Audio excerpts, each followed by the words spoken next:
মনে করেন আপনার কাছে কয়েকশো কোটি বস্তা পয়সা আছে, মনে করেন কয়েকশো কোটি বস্তা পয়সা, ছোট ছোট ছোট পয়সা। একটা পয়সা আপনার কেউ নিয়ে গেছে, গায়ে লাগবে? লাগবে? পুরো মহাবিশ্বে এরকম কোটি কোটি মিলিয়ন বিলিয়ন গ্রহ নক্ষত্র আছে, তার মধ্যে একটা ছোট্ট গ্রহের নাম পৃথিবী। এখানে এত কিছু হচ্ছে, চিন্তা করতে পারেন?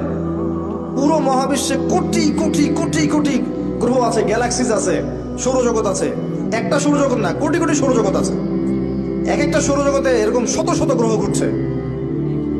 তার মধ্যে একটা সৌরজগতের 7টা আকাশ, তার একটা আকাশের একটা সৌরজগতের একটা ছোট্ট গ্রহে আপনি আমি থাকি।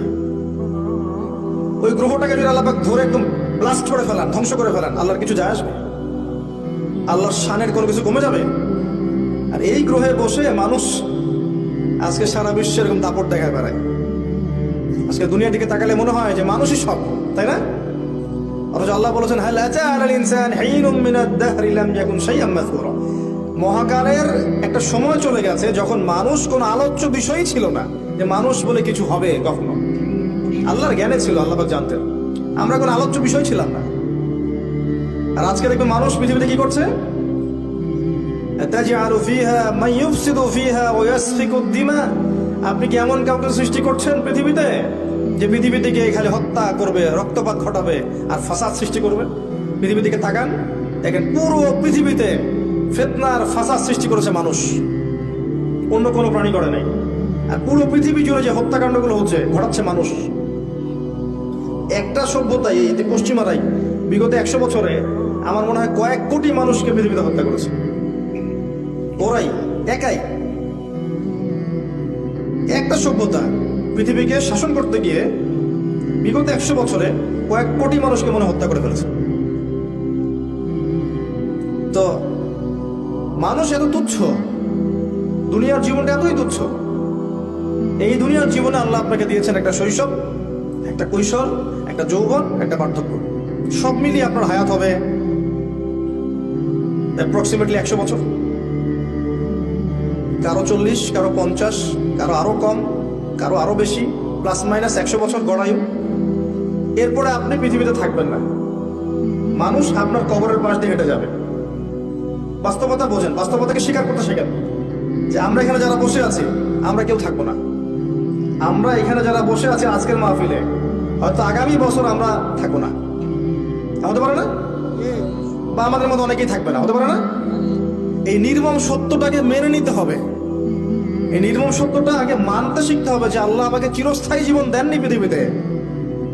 আল্লাহ সংক্ষিপ্ত জীবন দিয়েছেন আমাকে, আর এই জীবনটা আমার কর্মফল পাওয়ার জীবন নয়, এটা কাজ করার পরীক্ষার হল। এটা আমার, এখানে আমি ফলাফল পাবো না, রেজাল্ট পাবো না, রেজাল্ট পাবো আমি পরকালে। এটা আমার কর্মজগৎ, তাই না? কি কর্মজগতে এসে যদি আমরা মনে করি এটা আমার চিরস্থায়ী জীবন, এর জন্য এই যে 5তলা 10তলা বাড়ি, এই যে ব্যাংক ব্যালেন্স, টাকা পয়সা, জুলুম অত্যাচার, যেমনে হোক তেমনে দুনিয়া চাই আর চাই, দাঁড়িয়ে ডুবি থাকার না থাক, দুনিয়া চাই আর চাই, এই যদি হয় আমাদের মানসিকতা, ওই নূর কলবে জীবনে আসবে না। আমি কি বুঝাতে পারছি ভাই? দুনিয়ার জীবনটাকে দুনিয়ার মতো মনে করতে হবে। এই জীবনের কিরকম আদর্শ হবে? ইন্না সলাতি ওয়া নুসুকি ওয়া মাহইয়ায়া ওয়া মামাতি লিল্লাহি রাব্বিল আলামিন। এই দুনিয়ার জীবনে আমার সালাত, আমার কুরবানি, আমার স্যাক্রিফাইস, আমার জীবন, আমার মৃত্যু সবকিছু কার জন্য? আল্লাহর জন্য। এই জীবনটাতে আল্লাহ পাক আমাদেরকে কেন সৃষ্টি করেছেন? সূরা জারিয়াতের 56 নম্বর আয়াত পড়ে দেখেন, ওয়া মা খালাকতুল জিন্না ওয়াল ইনসা ইল্লা লিয়াবুদুন। এই জিন মানুষকে আমি শুধু আমার ইবাদত করার জন্য সৃষ্টি করেছি। আর আমরা এখন মনে করছি ইবাদতটা ফোর্থ সাবজেক্ট, দুনিয়া আমার আগের সাবজেক্ট, তাই না? প্রত্যেকে দেখেন, বাড়ির পরিবারের কর্তা, আপনার মেয়ে, আপনার স্ত্রী, আপনার ছেলে মেয়ে, সবার দেখবেন দুনিয়াটা আগে, দিন পরে।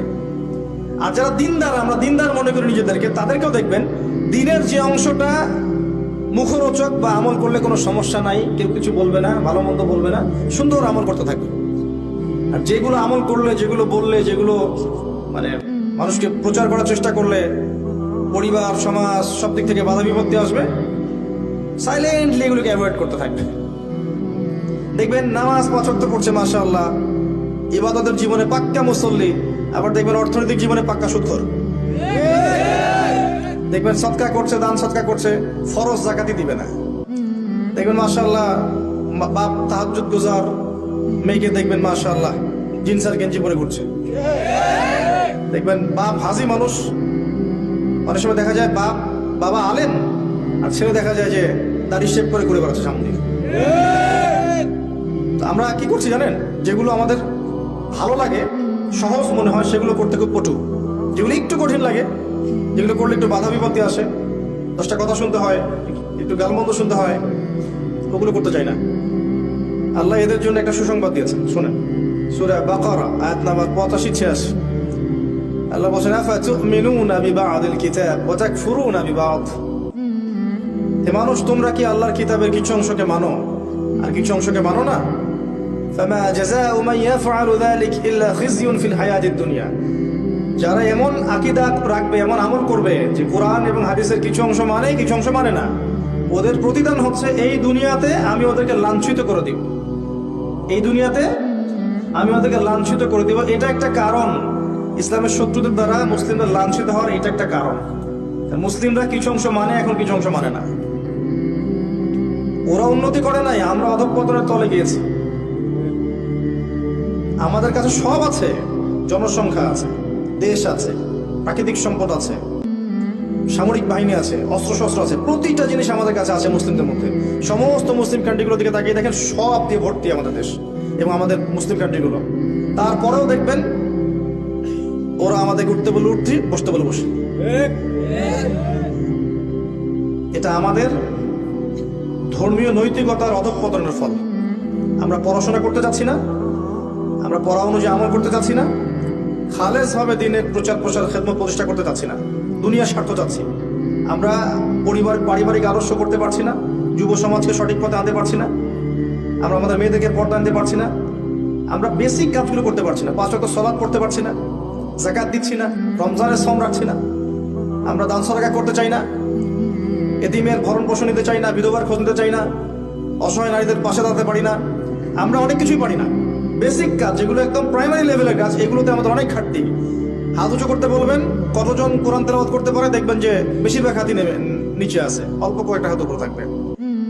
90% মুসলিম বলেন, দেখবেন 90% মুসলিমের মধ্যে মেজরিটি সংখ্যক কোরআন বিশুদ্ধ করে পড়তে পারে না, যারা পারে অর্থ বোঝে না। বেসিক কাজ, এই বেসিক কাজগুলোই আমরা করি নাই, প্রাইমারি লেভেলের কাজ। তাই আজকে আল্লাহ পাক আমাদেরকে লাঞ্ছিত করেছেন। এটা আল্লাহর সুন্নত। আল্লাহ পাক সময় দেন, ওই যে বললাম দুনিয়ার হায়াত দিয়েছেন, সময় দেন, এই সময়ের মধ্যে পরীক্ষা করেন, নিয়ামত দেন, পরীক্ষা করেন, সুযোগ দেন, পাপ করলে আবার ফিরে আসার চান্স দেন। এক পর্যায়ে তখন দেখেন যে তারা মোটেই আল্লাহর দিকে ফিরে আসছে না, তারা আল্লাহকে গুরুত্ব দিচ্ছে না, রাসূলকে গুরুত্ব দিচ্ছে না, দিনকে হাসি ঠাট্টার পাত্র বানিয়েছে। আল্লাহ ওদেরকে সরিয়ে দেন, সরিয়ে দিয়ে নতুন কওমকে নিয়ে আসেন, তাদেরকে সুযোগ দেন। তারা যদি আল্লাহর আনুগত্য করে সফল করেন, তারাও যদি আল্লাহর আনুগত্য না করে আবার সরিয়ে দিয়ে নতুন কওম নিয়ে আসবেন। এটা আল্লাহর সুন্নাত।